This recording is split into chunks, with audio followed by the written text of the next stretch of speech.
Yan nga pala guys. Ano nga pala, si Idol nga pala, tiga Laguna nga pala yan. Pinakayaw niya yung 7 flower natin. Tatlong malalaki ng flower niyan, tsaka 4 na 1 month na flower.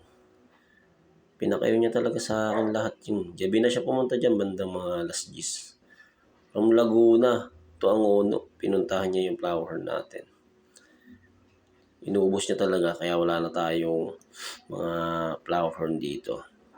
Alaga ko lang naman yan dyan sa aking mga aquarium. Binabalot ko na yan yung yung flower. 2 flower na nababalot ko dyan. Yung dalawang malaki. Pangatlong malaki Tapos, pagkabalot ko dyan, pinakita ko sa kanya yata dyan yung... Hindi, kinuha ko pa dyan yung isa. Meron pa dyan yung pa 1 month na.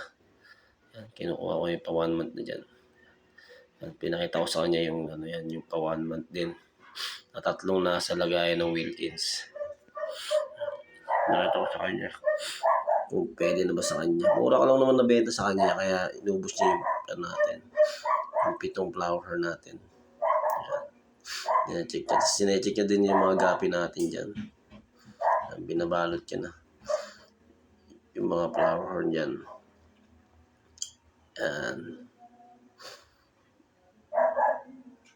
Yan. Tinalit ko na yung isang flower doon.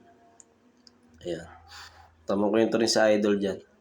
Dati na rin pala siya nag-iisda talaga. Laki ng niyan, lupain sa Laguna guys.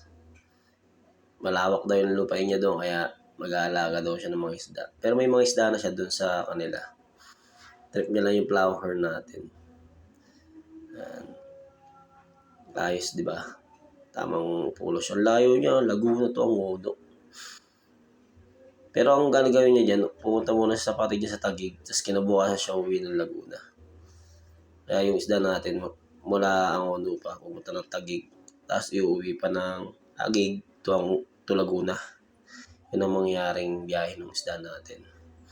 Tinanong ko naman siya nung kinabukasan, okay naman daw yung isda, buhay naman daw lahat. Yan, sinasando ko na dyan yung mga jubi na flower natin.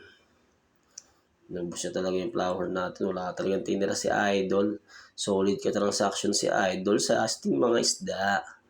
Wala kang masasabi. Talagang full payment talaga siya. Ayan turo siya dyan Ayan, sinasando ko na yung isa yung flower. Si Sep-Sep, tamang pamewang lang. Bait ni Idol. Solid din kausap talaga.